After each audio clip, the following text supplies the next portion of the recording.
Hospitals ಅಥವಾ government hospital second gate July end ಆಗುತ್ತೆ. ಅಲ್ಲ ಅಂತ ನಿಲ್ಲಿಸ್ಬೇಕು. ಪ್ರತಿ ಸತಿ ಆ ವೆಹಿಕಲ್ ಸ್ವಲ್ಪ ಮೂವ್ಮೆಂಟ್ ಆದಾಗ ಗ್ರೌಂಡಿಗೆ ಬಂದಾಗ ಪಾಸ್ ಆಗ್ಬೋದು, ಅದನ್ನು ಸ್ವಲ್ಪ ನಿಲ್ಲಿಸ್ಕೊಡ್ತಾರೆ. ಮುಂದೆ ಎಲ್ಲ ಆಟೋಮೆಟಿಕಾಗಿ ಪಾಸ್ ಆಗ್ಬೋದು.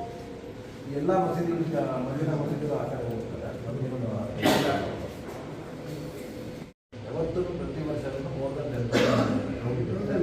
ಹೊರಗಡೆ ಎಲ್ಲ ಪಾಸ್ ಆಗಿ ಎಲ್ಲ ಜಾಸ್ತಿ ಅಕೌಂಟ್ನಲ್ಲಿ ತಾವು 3 ವರ್ಷದಿಂದ ನೋಡ್ತಾರೆ. ನಮ್ಮ ಒಳ್ಳೆ ಕೋಆಪರೇಟ್ ಸಿಬ್ಬಂದಿ ಅವರೆಲ್ಲರೂ ನಮ್ಗೆ ಭಾಳ ಚೆನ್ನಾಗಿ ಕೋಆಪರೇಟ್ ಕೊಡ್ತಾರೆ.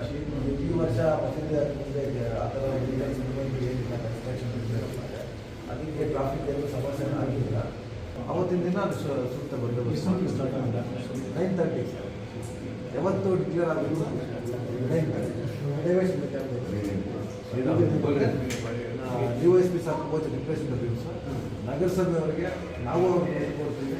ಆ ನಗರಸಭೆ ಚೌಕದಲ್ಲಿ ಏನು ಕನ್ಸ್ಟ್ರಕ್ಷನ್ ಆಗಿರುತ್ತೆ ಅದನ್ನು ನಾವು ದಿನ ರಸ್ತೆ ಓಪನ್ ಆಗಬೇಕು. ಮೆರವಣಿಗೆ ಹಂಗೆ ಬರಬೇಕು. ನೆಕ್ಸ್ಟು ಅಷ್ಟೇ ಅಲ್ವಾ, ಚೌಕದೊಂದು ಹೌದು 26ನೇ ಉಪವಾಸ 26 ಇರುತ್ತೆ.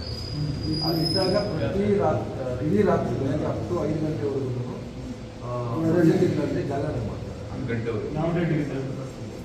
ಮೇ ಬಿ ಅದು ಎಲ್ಲ ಮಸೀದಿನಲ್ಲಿ ಇರುತ್ತೆ. ಅವತ್ತೊಂದಿನ ಎಲ್ಲ ಮಸೀದಿಯಲ್ಲಿ 6 ಗಂಟೆವರೆಗೂ ಬಜಾರ್ ನಮಾಜ್ಗೆ ಬರುತ್ತಾರೆ. ಈ ದಿವಸ ಮುಂಬರುವ ಯುಗಾದಿ ಹಬ್ಬ, ರಂಜಾನ್ ಹಬ್ಬ, ಹೋಳಿ ಹಬ್ಬ, ಈ 3 ಹಬ್ಬಗಳ ಸರಣಿ ಹಬ್ಬಗಳು ಬರುತ್ತಿರೋದರಿಂದ ನಮ್ಮ ಚಿಂತಾಮಣಿ ಪಟ್ಟಣದಲ್ಲಿ ಹಿಂದೂ, ಮುಸ್ಲಿಂ, ಕ್ರಿಶ್ಚಿಯನ್ ಭಾವೈಕ್ಯತೆ ನೆಲೆಗೊಳ್ಳಬೇಕು. ಮತ್ತು ಎಲ್ಲ ಕೋಮಿನವರು ಹಬ್ಬವನ್ನು ಸಡಗರದಿಂದ ಆಚರಣೆ ಮಾಡಬೇಕು.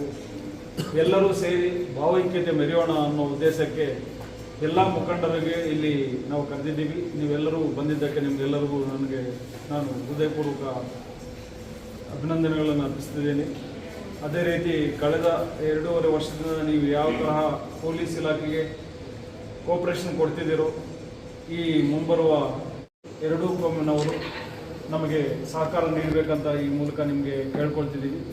ಯಾಕಂದರೆ ಈಗ ಹೋಲಿ ದಿವಸ ಪರಸ್ಪರ ಫ್ರೆಂಡ್ಲಿ ಇದ್ದರೆ ಏನಾದರೂ ಅವರು ಹೋಲಿ ಆಚರಣೆ ಮಾಡ್ಕೋಬೋದು, ಬಣ್ಣ ಎರಚೋದು ಇವೆಲ್ಲ ಇರ್ತವೆ.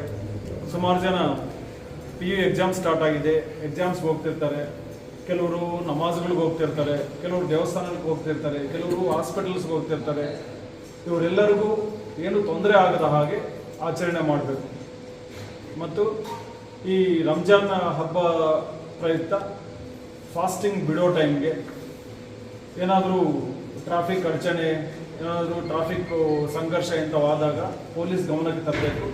ಅದಕ್ಕೆ ನಮ್ಮ ಇನ್ಸ್ಪೆಕ್ಟರ್ಸ್ಗೆಲ್ಲ ಹೇಳಿದ್ದೀನಿ ನಾನು, ನಮ್ಮ ಸಬ್ ಡಿವಿಷನಲ್ಲಿ ರಂಜಾನ್ ಬಿಡೋ ಸಮಯದಲ್ಲಿ ವಿಸಿಬಲ್ ಪೊಲೀಸಿಂಗ್ ಇರಬೇಕು ಅಂತ.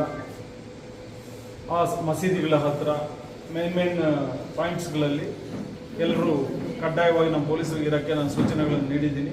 ಅದೇ ರೀತಿ ನೀವು ಹೇಳಿದ ಪ್ರಕಾರ 26th ಡೇ ಅಂದರೆ ಅದು ರಂಜಾನ್ ಸ್ಟಾರ್ಟ್ ಆಗಿ ಫಾಸ್ಟಿಂಗ್ ಸ್ಟಾರ್ಟ್ ಆಗಿ 26th ಡೇ ಅಂದರೆ ಈಗ ಮಾರ್ಚ್ 16th ಬರುತ್ತೆ. ಅದೇ ದಿವಸ ನಿಮ್ಮ ಜಮಾತ್ನಲ್ಲಿ ಮಸೀದಿಗಳಲ್ಲಿ ನೀವು ಹುಡುಗರಿಗೆಲ್ಲ ಸೂಚನೆ ನೀಡಬೇಕಂತ ನಿಮಗೆ ಕೇಳ್ಕೊಳ್ತಿದ್ದೀನಿ.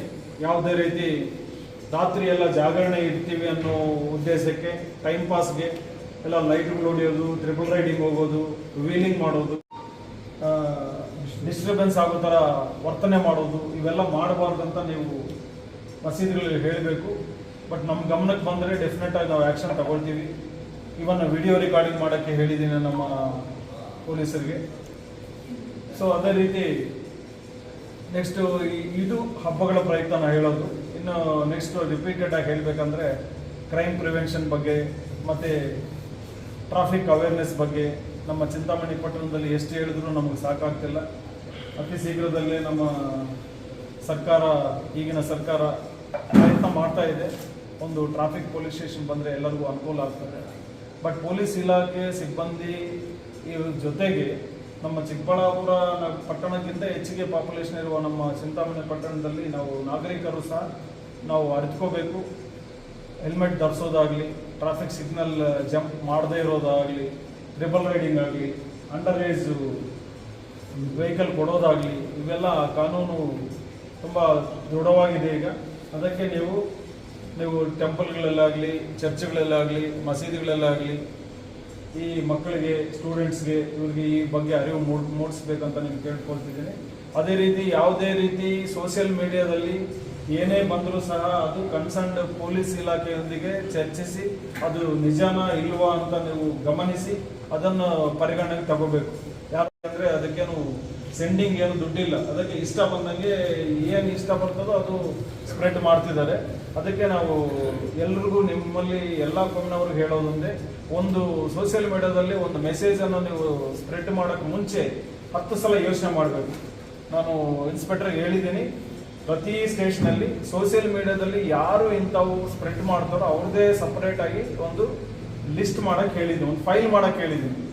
ಯಾವಾಗಾದರೂ ಅನ್ಫೋರ್ಸಿನ್ ಆಗಿ, ಅನ್ಎಕ್ಸ್ಪೆಕ್ಟೆಡ್ ಆಗಿ ಏನಾದರೂ ಘಟನೆಗಳು ನಡೆದ್ರೆ ಡೆಫಿನೆಟ್ ಆಗಿ ನಮ್ಮ ಹತ್ರ ಪ್ರೊಫೈಲ್ ಇರುತ್ತೆ, ಅವ್ರನ್ನ ನೇರ ಹೊಣೆಗಾರರನ್ನಾಗಿ ಮಾಡಲಾಗುವುದು. ಅದಕ್ಕೆ ದಯವಿಟ್ಟು ಸೋಷಿಯಲ್ ಮೀಡಿಯಾ ಯಾರು ಹ್ಯಾಂಡಲ್ ಮಾಡ್ತಿರ್ತಾರೋ, ಜಾಸ್ತಿ ಯಾರು ಸೋಷಿಯಲ್ ಮೀಡಿಯಾದಲ್ಲಿ ಇರ್ತಾರೋ ಅಂಥವ್ರಿಗೆ ನನ್ನ ಎಚ್ಚರಿಕೆ ಅಂತ ಈ ಮೂಲಕ ನಿಮಗೆ ತಿಳಿಸ್ತಾ ಇದ್ದೀನಿ.